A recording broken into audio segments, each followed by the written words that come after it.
Are you an indie artist? Do you enjoy creating? Would you like to hear tips and advice that could help you elevate your career?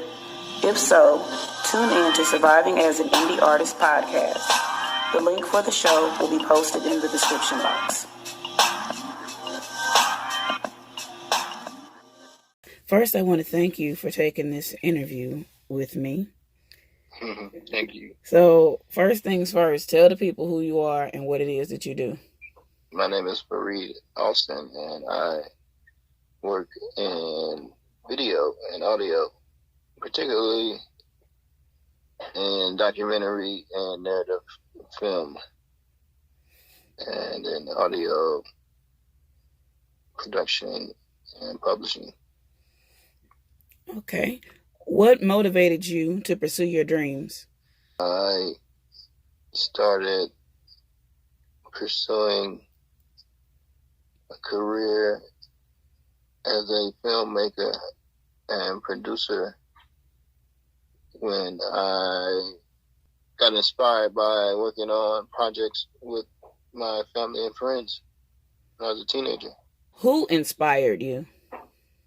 You and everyone else that I know and have grown with. You, Shemina, Shalia, Mama, and Didi, Grandma, and Barbara. Okay. What do you wish you would have known when you first started pursuing your dreams? Wow. That was a universal question. Okay. I wish I would have known the universal law of non-Myoho when I started to pursue my dreams, because at that time I would have been able to do exactly or just grow the capacity I needed to reach who I wanted to reach at that time. What is something that you would change about your journey? Nothing. Everything perfect. I mean, it's happening how it is. It's unfolding how it's supposed to. And right now is the time, as Nas say, rep your name. Right now is the time. Yeah. And he said that in 2000. So we're on a different cycle of 2000. So right now, rep your name. It's your time. Well, yeah, I mean, that's one way to look at it, and kind of what I just got from your message is live in the present. Because a lot of people either be living in the past or living in the future, and it's like, look, you alive right now. You need to live in the now and stop waiting on tomorrow and worried about what you can't change that already happened. So let's see. Yeah, and that song was Nasty Nas to Esco Boy to Nostradamus. Okay, I didn't know you was a Nas fan like that. Oh, yeah. Okay, that's good to know. Let's see. What is the hardest part about pursuing your dreams in the area that you live in and just in general? Well, you've worked in two cities, St. Louis and Chicago. I mean, so maybe you can say like the differences in trying to do film in St. Louis and the different in versus Chicago. Okay. It's two different markets, but the same market, really. Everything between St. Louis and Chicago is my territory, and I it's just good. It's just good. It's fine, and working in Chicago, working in St. Louis, it's similar.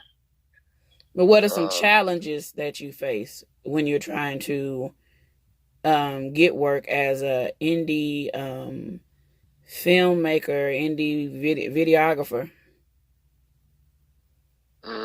It's really about coming from one market is Southern, one market is modern, and we'll say one market is big business. And, It's I just navigate between the two easily because of the region where I'm from and the people I know and the lifestyle I live. So the challenges that I face is really just, like one is like me working as a freelance for big productions and then teaching in the summer to students.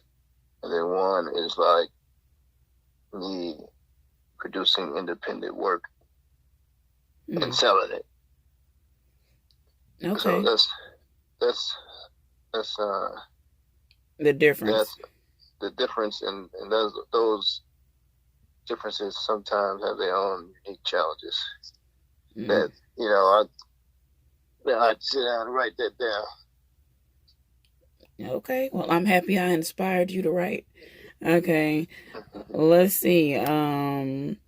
But that's interesting though. Like you said, one that's more big business, and you're thinking more. So you're meaning more so like Chicago with big business, and then the independent products is St. Louis. Either way. I hear you. Okay, so let's see here. If you could make art with anyone, who would it be and why?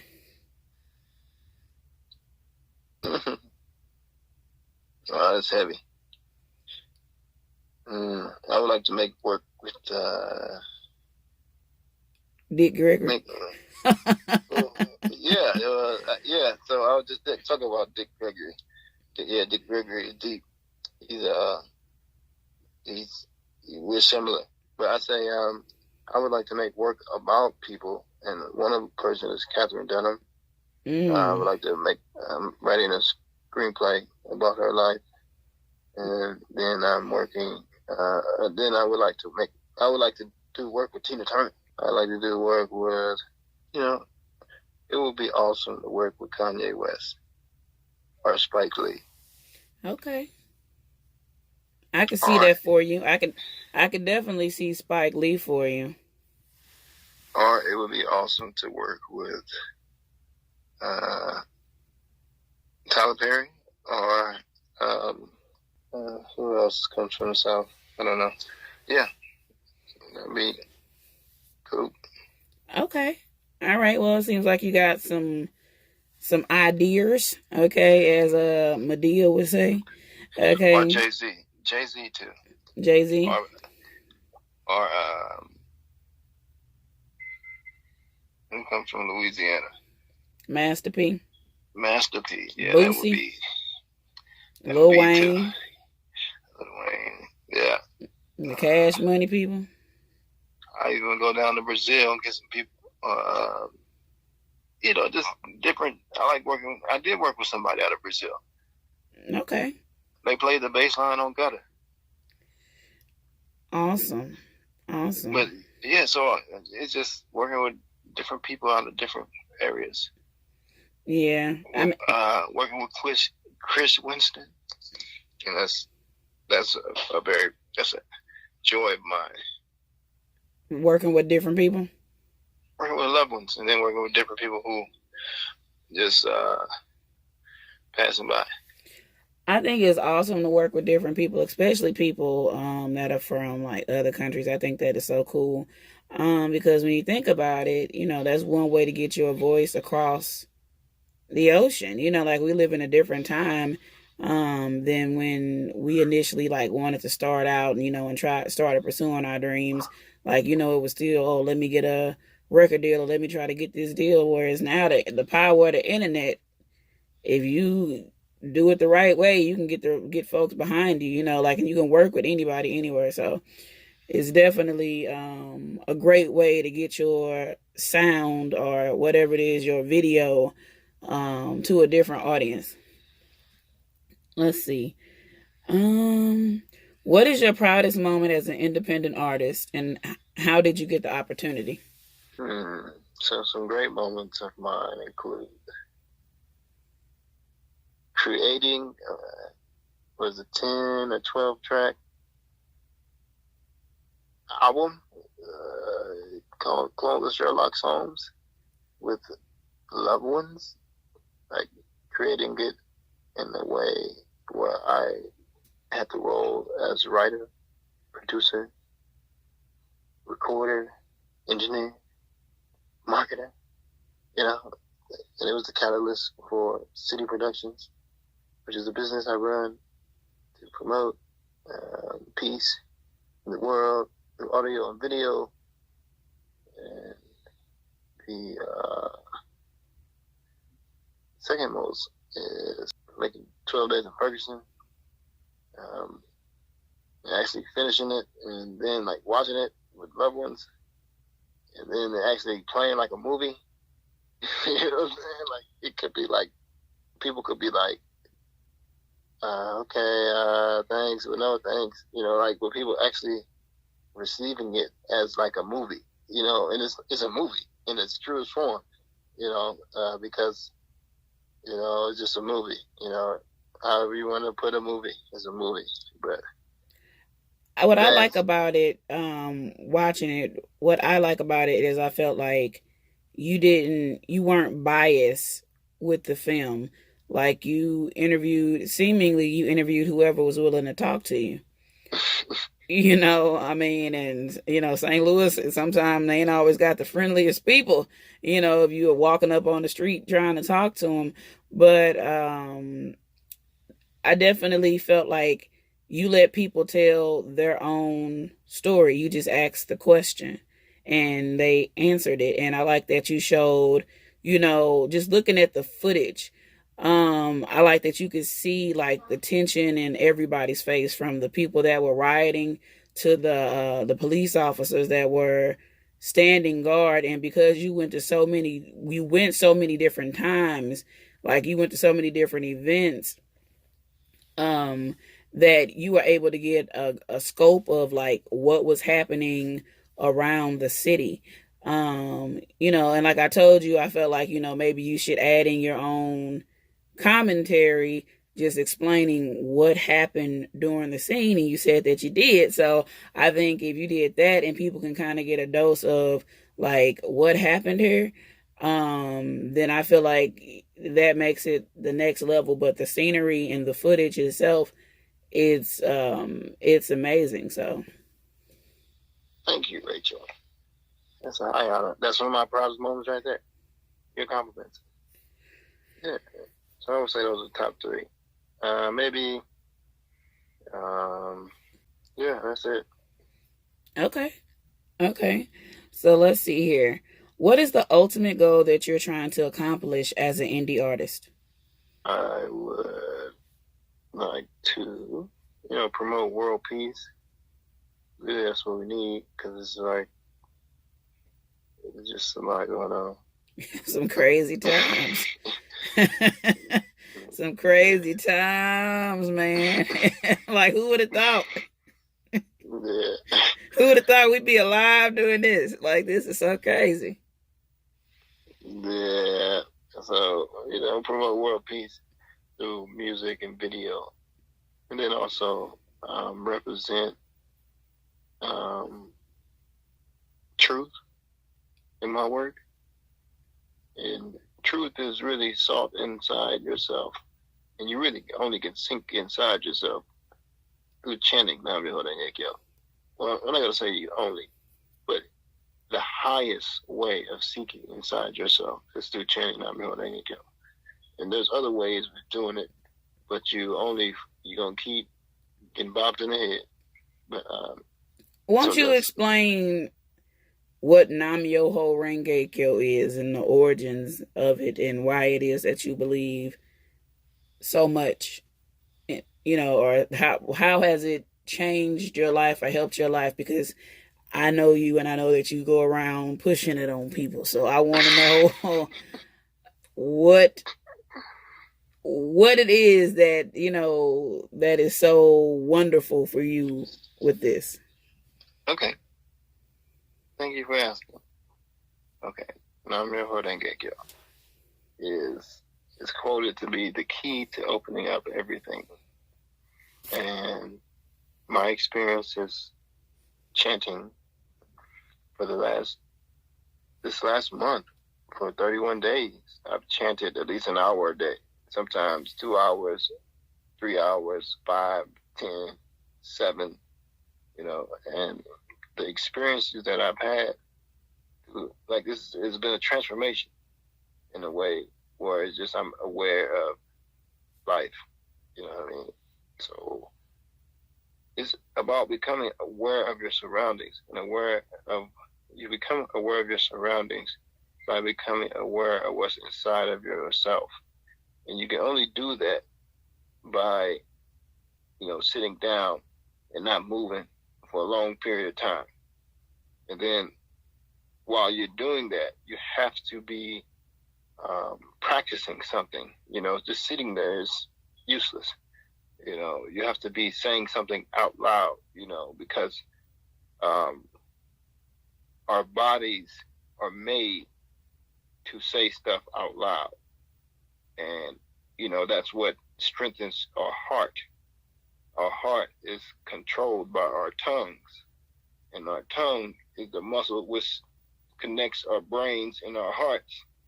So we have to say something out loud daily to measure our heart and mind connection, you know what I mean? Or to strengthen it. And when you say something out loud, it could be whatever. It could be love, peace, happiness, and that's all good, but that's very low, on the totem. The greatest thing you can do, what's greater than love, is compassion. And to get compassion, you have to have compassion for yourself.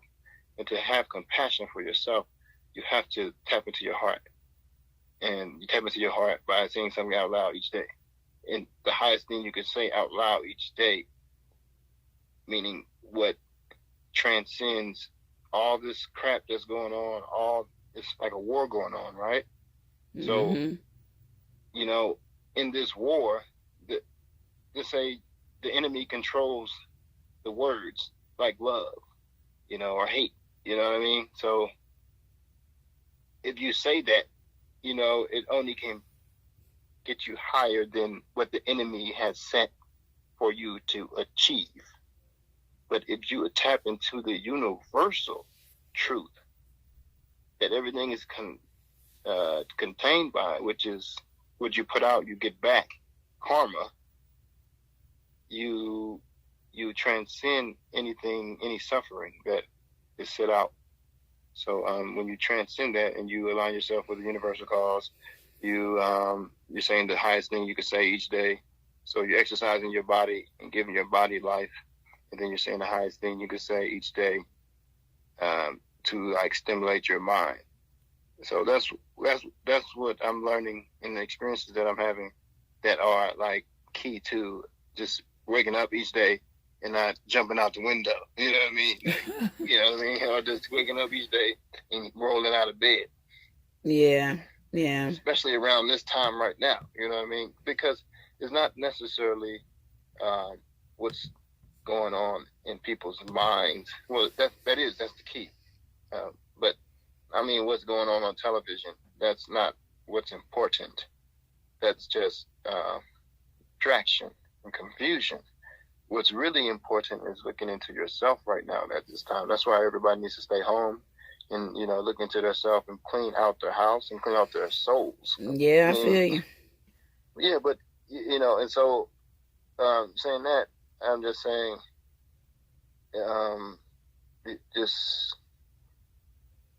it's about having spring fever.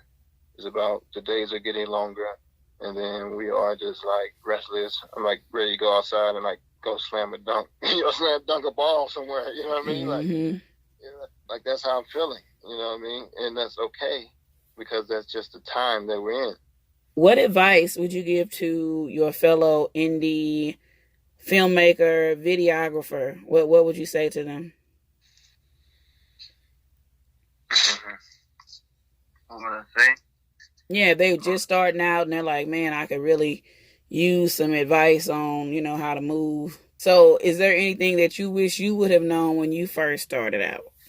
Should have known. Yeah, maybe about the business, or, was it something I that wish I would have known that there was no one out there to help. I mean, in the way that I was looking for, and that I had to do exactly what I had to do, and I would have just pushed forward without lingering. What made you interested in film? What made me interested in film is my experiences with loved ones, taking photos with disposable cameras, making videos with video cameras. What was your goal when you first started filming the Ferguson riots?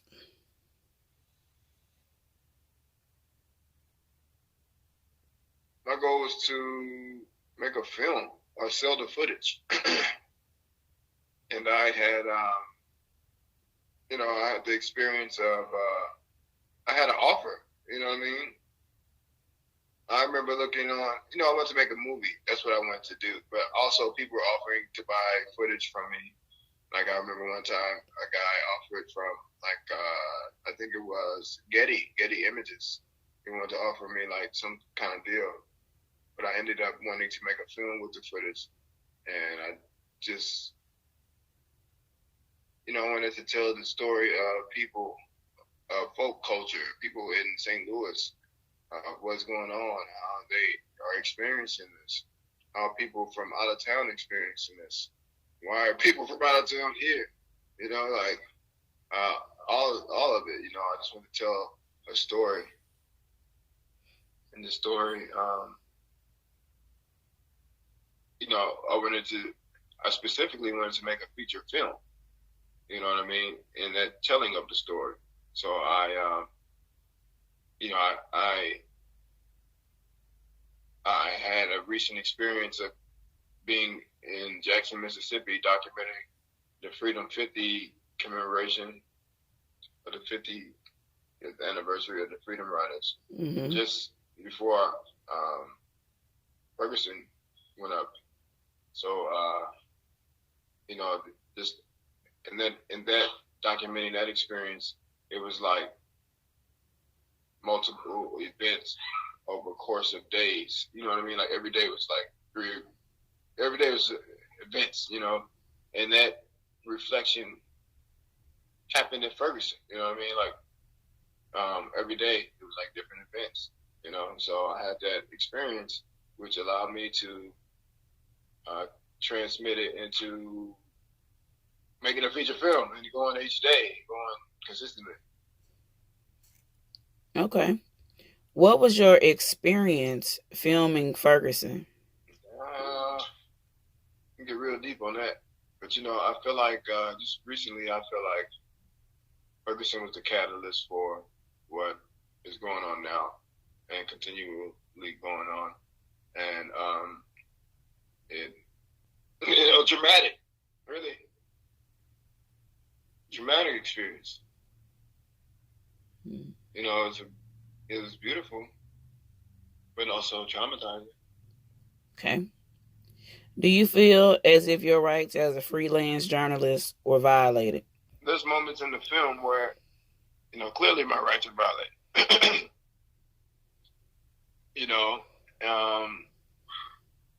Yeah. There's moments in the film where my rights are clearly violated. Okay. How has this affected you mentally and physically? Well, so mentally, I just have this